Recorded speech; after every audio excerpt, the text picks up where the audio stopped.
Monster Hunter World came out last January on consoles, and again last week on PC, and I gotta tell you fellas, this one got its hooks in me deep.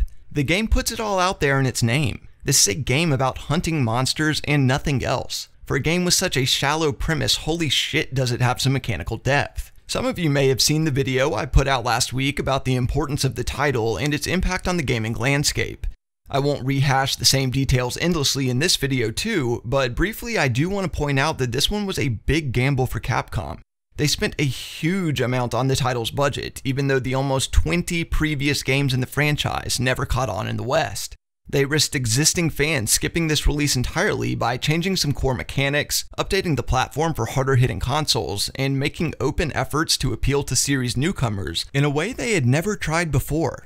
Even those who haven't played it have probably gathered by now that Capcom's Gambit paid off in a big way, with over 10 million combined copies sold globally, becoming their best-selling game ever over any Resident Evil or Street Fighter title. That number was even after China's government kneecapped them by pulling the game off Steam because they are authoritarian regulatory nutcases, so who knows how much that would have added on top. Either way, you get the gist. Publishers taking risks to bring awesome games to new markets is good for everyone. I'm going to start this review off with a big disclaimer. This game is an acquired taste and made for a certain type of player.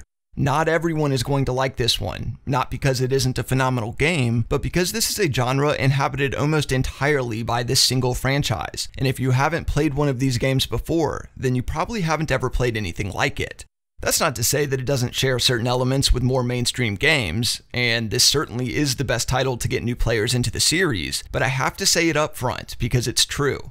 To hammer this point home, I bought the game on PlayStation at release. I played it for about 30 hours and ultimately decided it was okay, but definitely not for me. Some of the mechanics were a little too cryptic, the gameplay loop didn't feel good, and I didn't like the way the game's combat played.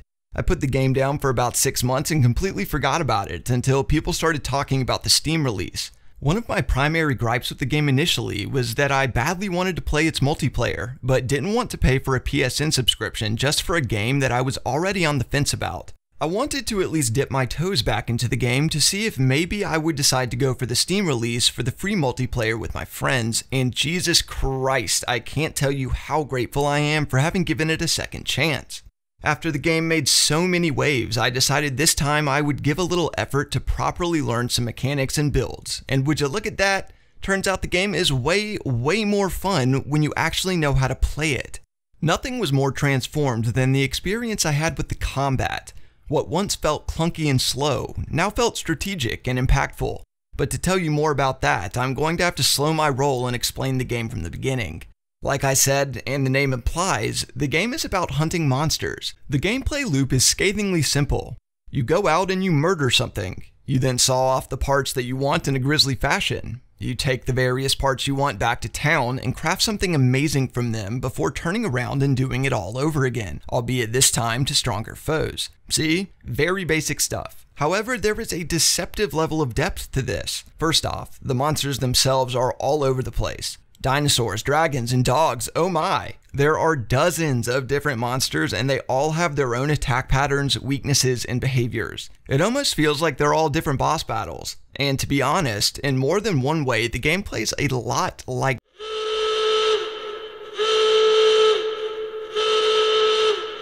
Dark Souls. The emphasis on massive foes with different movesets and arenas is a parallel I just can't help but make. The more you learn about the monsters by either tracking them, killing them, or observing them, the more your hunter's journal will be able to tell you about them, making their endless cycle of being murdered over and over again all the easier for you. You will learn that repeated blunt blows to a horn or a bone will break it off, allowing you to loot it for crafting. See that tail over there, just hanging out there? That's right, you got it. Slice that sucker off to make a hat or something. You will learn all the weak parts of each monster that you can abuse for extra crafting materials, just as you will learn which elements they are weak to, or which environmental factors you can take advantage of to push them one step at a time into extinction.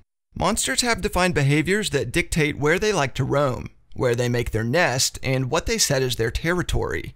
One of the most amazing sights in the game comes from turf wars between two massive enemies, not to mention when you're balls deep in a battle with old Clifford the Big Red Dog, and then a basil juice dive bombs you from nowhere, spraying explosives like a North Korean dictator. Some monsters will become much easier for you over time as you get good, and some will continue to offer a significant challenge no matter what. The game straddles the line of what a good difficulty curve looks like when fusing punishing mechanics with progressing skill from players, just like in Bloodborne. The combat itself is propped up and supported by a diverse collection of weapons and a huge number of armor sets you can craft and mix and match. Each piece of armor offers traits and skills unique to it, which can all be used to great effect when designing a baller build you can show off to all the ladies. The best part about all of this is the massive gameplay variety on offer through the weapons. The number of different craftable weapons goes on well into the hundreds, and each of the 14 different weapon types have their own unique movesets that are fantastic at doing different things. Hammers, for example, are unbeatable if you're trying to break a chunk off of a monster's face to make a rock-solid breastplate, while the longsword may be best to cut off a foot or two to fashion something fancy from the included claws. Some are fast and some are slow. Some are huge and some are small. All are dope and all will wreck as hard as you can ask for. The reason I found the combat so dissatisfying the first time around was because I was treating this like some sort of hack and slash game, and this is definitely not that. The game asks you to be thoughtful in your decision making. You can and should let loose with your various wombo combos, but maybe doing it right in front of a charging building-sized monster isn't the time for it. Each of the weapons has different mechanics that all lead into different special attacks that are devastating when used correctly. The longsword allows you to conserve charges you accrue during combat to do higher sustained damage, but when you find a good opening to abuse, you can blow one of them to perform an aerial slice that's just wonderful for separating a monster from its pesky tail. The insect glaive will allow you to target different sections of an enemy to gain a buff specific to where you target, and also is fantastic for dancing through the air or mounting the target to do tremendous finishing damage. The charge blade is a sword and shield that transform into a massive sword, shield, axe thing and has a few complex mechanics in play to charge up huge amounts of energy, allowing you to blow your full load all over the place in a show of outrageous destruction. Once you commit to an attack, you're in it to win it, and better hope you thought ahead, because these guys will punish your mistakes on an incredibly regular basis. I swear to God, these monsters have a sixth sense about the exact second I'm throwing down my last attack in a combo that's about to bring some serious hurt, because that's when I always catch a tail in the back or a fireball to the face. If you find yourself thinking that the huge selection of weapons and their various movesets, the deliberate ebb and flow of combat, and the massive monsters are all reminiscent of Dark Souls, then you would be right. Every single game in the world draws this comparison lately. Dead Cells is the Dark Souls of roguelites, Stardew Valley is the Dark Souls of farming, and Sakura Wars is the Dark Souls of Japanese dating simulators. Sometimes, the Dark Souls comparisons are more warranted than others, but this time, especially when I say it, it's a totally justified comparison. Although they are very different games, they share an awful lot when it comes to how the games are played, and this is a great thing because Dark Souls is the greatest franchise of all time, definitely. The game isn't an open world game as you may be prone to believing based solely on gameplay footage. It's in fact a very clever set of distinct maps that each offer up a unique environment. As of right now, there are 5 main ones in the game, and they are certainly large enough and complex enough to serve their purpose wonderfully. They're each built with real-world regions in mind and feature some incredibly complicated verticality and navigation.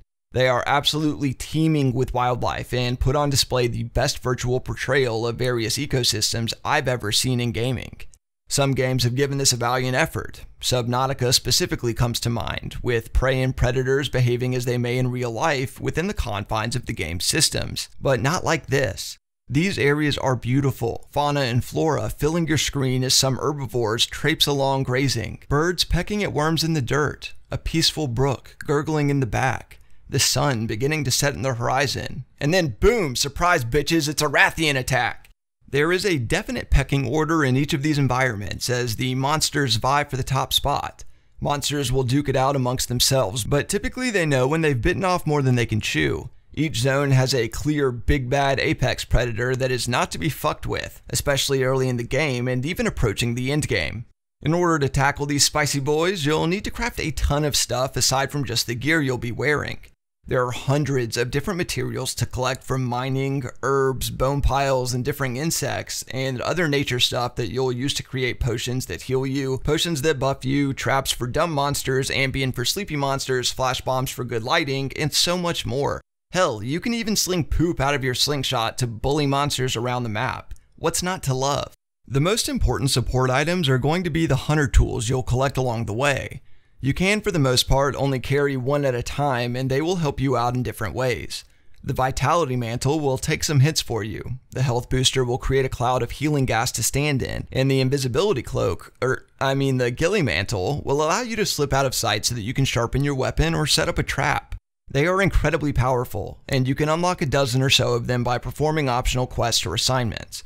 Oh, and I forgot that this is an exceedingly Japanese sort of game, so of course you have a talking cat companion that will play wingman for you in the field. You can customize his looks after you spend the initial 3 hours making sure your character looks like Old Man Sasuke, and he will be right with you from the start. Right off the rip, he will be pretty useless, with paltry damage and an annoying knack of pulling targets away from you, but there is a clear and dramatic line of progression with your little Palico buddy. This guy, with a little love and attention, can become hugely helpful. Offering support damage, status effects, and additional healing and items, he will become invaluable pretty quickly. You can equip him with craftable armor much in the same fashion as your own, including with weapons that have poison, sleep, paralysis, or blast on them, which will be noticeably helpful when fighting, and comes with his own set of unlockable Palico tools. He starts off with a basic, albeit extremely useful, ability to grant some much needed burst healing, and the longer you let him use his tools, the better and more useful he will become with them. One thing that I want to mention here is that the game doesn't outright tell you about all the different potential features your Palico offers, and I want to bring a little light to one of his tools called the Plunder Blade. The Plunder Blade is a Palico tool you get from the Rotten Vale Zone from a local tribe of cats after performing a quick side quest that the game literally never mentions to you. You will gain this equipable blade for him that allows him to knock extra parts off of monsters that you can then in turn use for crafting. It is an invaluable tool, dramatically increasing your available resources and in effect the power of your gear. If you ever get this game, make sure you get this item. It's bonkers and you'll be glad to have it. The gameplay on offer here is as wide as it is deep, because although its premise is simple, there is an awful lot of game here. It will take you many hours for you to see the credits roll, with the average first time completion times being somewhere around the 60-ish hour mark. Don't be fooled though, because there is far more to do here than just beat the story. The in-game gearing process is exhaustive. The process of min-maxing gear to take on the special endgame tempered versions of monsters, differing elder dragons, and the special arena that pits you against sets of monsters simultaneously is a massively rewarding time sink. Getting the perfect skill gems and then slotting them into your best, perfectly designed armor pieces, and then taking advantage of your buffed elemental or raw weapons to unleash a whirlwind of chaos is super fun and will fill many more hours than just the main game. This is expanded even further because Capcom has been releasing updates every couple weeks that add seasonal events and new monsters from past games or new ones to the franchise. This endgame experience is an added bonus on top because I very much adore multiplayer games that have a clearly defined system for progression that will allow you to really sink your teeth in. But this is specifically one of those things that isn't going to be for everyone. You can definitely get through a great deal of the game without min-maxing, although it'll be a little bit more difficult. But to perfect your damage output and survivability means you will need to farm certain difficult monsters and complete many of the game's optional quests and investigations. Particularly when it comes to the souped up tempered monsters and the skill gems they drop, there is a little RNG involved that can really start adding on the time required to get exactly what you need. After gushing so hard over the game so far, you're probably thinking this game is damn near perfect, and while I will say both confidently and definitively that this game is the best of its type for modern platforms, it is still a game like any other and has its handful of issues. One of the smaller ones is the game's story. There is one. There is definitely a story in the game. That's about it though. Basically, it's a glorified device to let you track down all of the game's monsters, wait till the time is right, and then slaughter them in their homes, carving up their bodies to take home and sew together into a suit that is sure to strike fear in the hearts of all the locals. Surprisingly, in direct contrast to the process I just described, the story focuses mainly on themes of environmental preservation and conservation, and is as wishy-washy as you might expect from this. Inexplicably, you'll be partnered with a girl, dubbed only as the Handler, who consequently can't handle anything at all, and you will constantly be saving her from everything in her immediate vicinity. She behaves like a giddy schoolgirl who can't look both ways before crossing the street, and invariably finds herself caught by surprise by the oh-so-sneaky 45-foot T-Rex in front of her. There are also a handful of supporting characters who basically just tell you where to go, and the story's overall antagonist is face-palmy stupid. The good news is the game legitimately doesn't need a story. They could have ripped the entire thing out wholesale and the game would still support the title all by itself. It basically already does. There are also a handful of mechanics that don't handle the franchise's transition from regional to global as gracefully as could be desired. An example of this is the affinity mechanic. Constantly throughout the game, you will see the term affinity slapped on weapons and armor, in tutorials and monster descriptions, always told where it is and how much you have, but never what it actually does. The reason for this is because affinity is actually just crit chance. Now, many might be wondering, well damn, why don't they just call it crit chance? Everybody knows what crit chance is. That's a fantastic question. The answer is because the game is super Japanesey and has some cryptic terminology and systems in place. The same is true for the skill system when gymming or gearing, and you'll have to do a small amount of digging to uncover which skills do what and what armor supports which type of build. That being said, the game does a truly fantastic job of bringing new players into the fold. Fantastic tutorial text legitimately is littered all over the place for reference, and new mechanics are introduced at a reasonable pace. You'll go from know-nothing newbie to an experienced, decent enough hunter relatively quickly, but the jump from being good enough to one of the greats is not quite so graceful, and you'll definitely be hitting up Reddit for build advice or details on how the cooking and buff systems work. The big picture is fantastic, and the game does an amazing job with its itemization, builds, and weapon diversity, but sometimes it's hard to decipher all of what the little mechanics and subsystems do alone. The game's gravest flaw of all, though, is specific to the new PC version, and although it's temporary, it is very bad. Multiplayer on PC has been devastatingly poor from a networking standpoint. While it works fine about half the time, it's absurdly common right now during its first week for players to be disconnected or kicked from a party in the middle of a fight, effectively kicking them into their own lobby and acting as though they failed the hunt, even if they were super close to victory. As was the focus of my previous Monster Hunter video, I think it was super important that the game do well on PC so that publishers and developers see the value of porting games to PC or releasing cross-platform from the rip. Being plagued by multiplayer netcode problems doesn't speak volumes to the game's initial success on PC, and this is reflected clearly in the Steam reviews where the game's rating is abysmal. I would urge anyone who is interested in the game to not just look at its score right now, but actually read the reviews. They are filled with players who sing the same song. They already have 60 plus hours in the game a week in, and want to give it a 9 out of 10 or a 10 out of 10, but they are forced to downvote because of their multiplayer problems, and I don't disagree with them. I think it would have been in everyone's best interest to give Capcom a few days to fix the issue before downvoting over a temporary problem, but people make their own decisions. Capcom has made it known that they are currently fixing the problem and will be pushing a patch in the next couple days to resolve the issue. Apparently, it isn't even their fault. Steam pushed the new chat networking feature into their client a week or so ago, several days prior to Monster Hunter's release, and it had unintended effects on the game's networking architecture. There is a significantly high likelihood that if you are watching this now, the problem has already been patched away, and if that's true, then you should know that the multiplayer, when working as intended, is flat out outstanding. Up to 4 hunters can go on a hunt together for any monster in the game, with Capcom experimenting with some 16-man events and bosses. Having a dedicated party of friends to hunt with is definitely one of the best ways to play, assigning different roles to different members.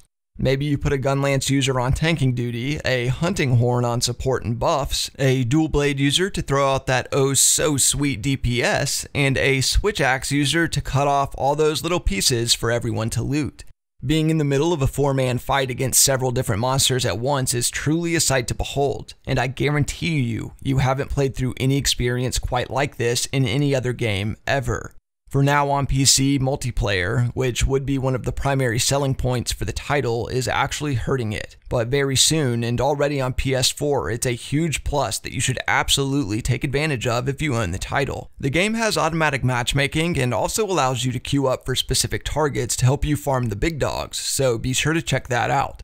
Monster Hunter World is special. It marks an important entry point for Western players into a long, inaccessible franchise, and is also incredibly significant on the industry stage. Even if you don't ever play it, it will be one of the games the industry looks back on in the coming years as a long-shot success story, a narrow franchise that opened itself wide to a big tent of players in a wildly profitable fashion, updating the series to modern platforms and customers without pissing off longtime veterans or sacrificing on core gameplay beloved by its fans. I've been making a series of late-to-the-party reviews that look at older titles and what state they are in today, long after launch and endless content patches and balancing changes later. This game does not fit in that mold, both because it really hasn't been out all that long already on consoles and is also brand new to PC players. I've been assigning numbered scores to each of the previous games I've reviewed, even though this never sat right with me, and this game more than any other has made it abundantly clear to me that I have a fundamental problem with doing this, so I simply won't be moving forward. I will review games that I love and hate, giving you my honest opinions and detailed descriptions of what's on offer, but I won't give it a score or tell you to buy it or not. This game is a game for a certain kind of gamer. A gamer who thrives on complexity and difficulty, who isn't afraid of getting knocked down so that they can learn and become better. A gamer who wants to put in the time to rise to the top of the pile and have a great time doing it. More practically, this is a game for people who want to invest a good chunk of time into largely repeating the same kind of gameplay loop, albeit a very solid one. For people who are intrigued by the deliberate, measured combat and inspired by the creatures that have been brought into this virtual world, the game is deep, long, and rewarding. The game is honest about what it is, and you should consider this before buying it. It is a game about hunting monsters and hunting monsters alone. You won't be spanning the open world of The Witcher or the temples of a Zelda game. If after considering all of what we've discussed here, you still want to give it a shot, be reassured that millions of players all over the world took the same shot and have been rewarded with endless hours of fun. I have never in my life bought a game twice for different platforms. I don't make nearly enough money to be spending it without consideration, and the fact that I did it with Monster Hunter World speaks to how surprised I was to be so taken with its intricacies, its spectacles, and its rewards. Hopefully my experience can help serve you guys in your decisions moving forward, and I appreciate you giving me the time to hear me out. Tell me your thoughts in the comments below. I try to get to everyone and would love to have a discussion whether you are a longtime series vet or someone who isn't attracted to the title at all. Let's talk about it. I know the channel is small, but I am super grateful to you guys for coming back to watch, and thank you so much for watching this video. I hope to hear from you below, especially with requests for new content, and if you're new, it is a huge help if you hit that subscribe button and turn on notifications if you want to know about fresh content first. Keep fighting the good fight, boys, and take it easy till next time.